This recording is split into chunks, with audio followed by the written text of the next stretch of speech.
warahmatullahi wabarakatuh. Di sini saya sebagai perwakilan dari kelompok 10 akan membuka presentasi hari ini yang berjudul Studi Konflik Menuju Studi Perdamaian. Baiklah, langsung ke materinya. Diharapkan teman-teman bisa menyimak materi yang akan diberikan nanti. Saya Umi Latifah. Pada poin pertama, saya akan menjelaskan mengenai definisi dan hakikat dari konflik. Konflik berasal dari kata kerja Latin konfigur yang artinya saling memukul. Adapun secara sosiologis, konflik dapat diartikan sebagai suatu proses sosial di antara dua orang atau lebih kelompok, di mana salah satu pihak ini berusaha untuk menyingkirkan pihak lainnya dengan cara menghancurkannya atau dengan cara membuatnya menjadi tidak berdaya. Munculnya konflik ini dilatar belakangi oleh perbedaan ciri-ciri yang dibawa individu ke dalam suatu interaksi. Perbedaan-perbedaan tersebut diantaranya menyangkut ciri fisik, kepandaian, pengetahuan, pendapat atau prinsip, gagasan, ekonomi, politik, masyarakat, adat istiadat, perbedaan keyakinan, dan lain sebagainya. Dari beberapa definisi yang dikemukakan oleh para ahli menunjukkan bahwa di dalam konflik itu sekurang-kurangnya menyangkut 4 istilah, diantaranya 1. Pelaku, 2. Ada perilaku atau tindakan konflik, dan yang ketiga ada tujuan yang tidak selaras, yang keempat adalah perbuatan yang tidak menyenangkan. Ada beberapa konflik ini yang sifatnya sementara dan ada juga konflik yang sifatnya paten. Namun keduanya ini memiliki konsekuensi yang sama, yaitu apabila konflik tersebut bisa diselesaikan secara damai dan tuntas, maka tidak akan menimbulkan dampak berikutnya. Namun apabila konflik tersebut tidak dapat diselesaikan secara tuntas, maka akan menimbulkan perselisihan, perlawanan, perpecahan, perkelahian, atau bahkan menjadi peperangan. Pada poin kedua, saya akan menjelaskan mengenai jenis dan bentuk konflik dalam masyarakat multikultural. Berdasarkan tingkatannya, konflik ini dapat dibagi menjadi dua, yaitu konflik horizontal dan konflik vertikal. Yang pertama, konflik horizontal, yaitu merupakan konflik yang terjadi di antara kelompok-kelompok sosial yang sifatnya sederajat atau sama derajatnya. Konflik sosial horizontal ini dapat berupa 1. Ada konflik antar suku, yang kedua ada konflik antar ras, dan yang ketiga ada konflik antar agama, dan yang terakhir ada konflik antar golongan. Yang kedua ada konflik vertikal, yaitu suatu konflik yang terjadi di antara lapisan-lapisan dalam masyarakat. Seperti contoh, ada konflik antar kelas atas dan antar kelas bawah.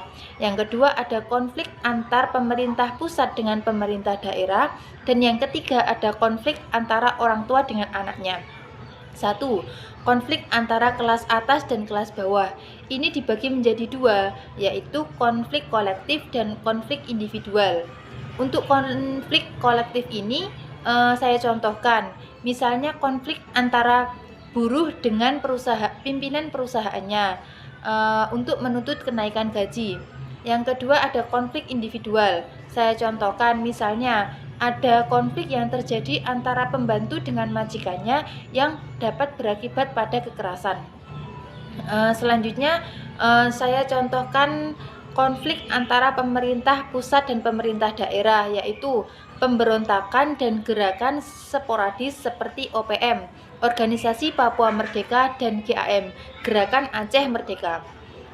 Untuk contoh konflik antara orang tua dan anak ini dapat menimbulkan hambatan dalam sosialisasi nilai dan norma, dan terkadang dapat juga menimbulkan kenakalan remaja. Cukup sekian yang dapat saya sampaikan. Untuk poin selanjutnya, rekan saya yang akan menjelaskannya.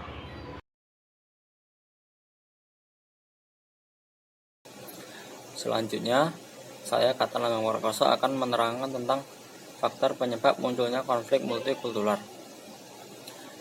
Indonesia sebagai salah satu negara multikultural terbesar di dunia dengan kenyataan dapat dilihat dari kondisi sosiokultural maupun geografis yang begitu beragam dan luas. Keragaman ini diakui atau tidak akan dapat menimbulkan berbagai persoalan seperti korupsi, kolusi, nepotisme, kemiskinan, kekerasan, perusakan lingkungan, separatisme, dan hilangnya rasa kemanusiaan untuk menghormati hak-hak orang lain. Adapun beberapa faktor penyebab munculnya konflik multikultural seperti diskriminasi, konflik sosial agama, krisis politik, ekonomi, budaya, dan pendidikan. Selanjutnya adalah hakikat dan makna perdamaian.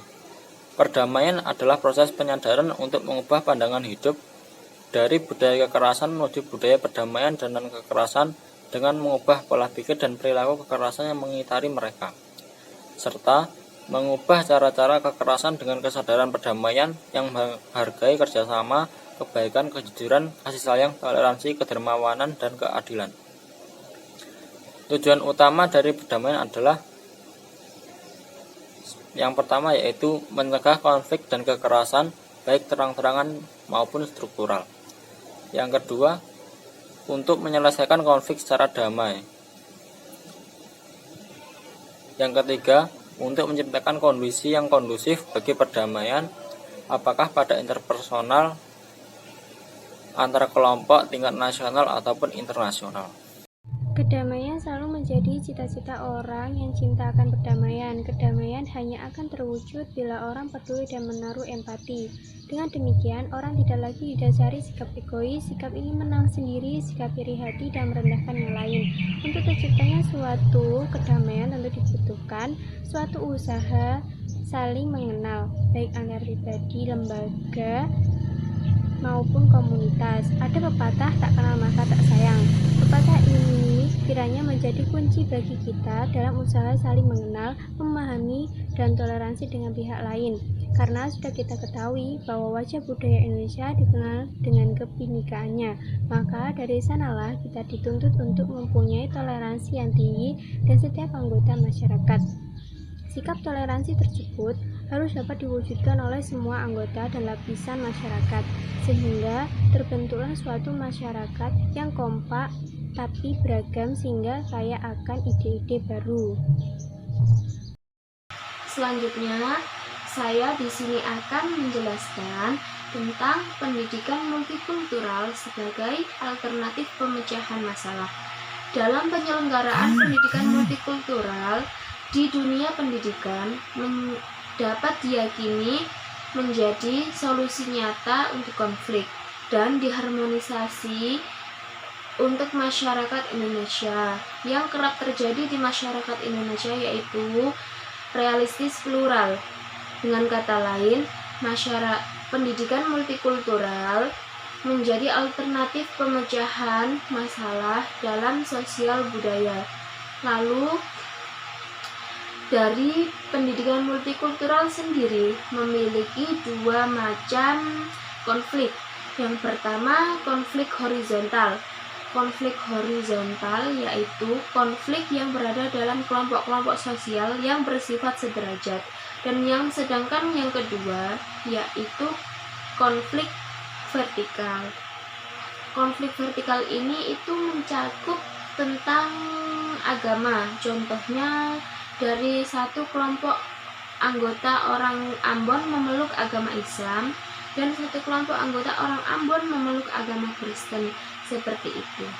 Demikian isi presentasi kami kali ini. Semoga apa yang kami sampaikan dapat bermanfaat bagi kita semua. Jika ada kekurangan mohon dimaafkan karena kesempurnaan sungguh hanya milik Allah SWT saja. Wassalamualaikum warahmatullahi wabarakatuh.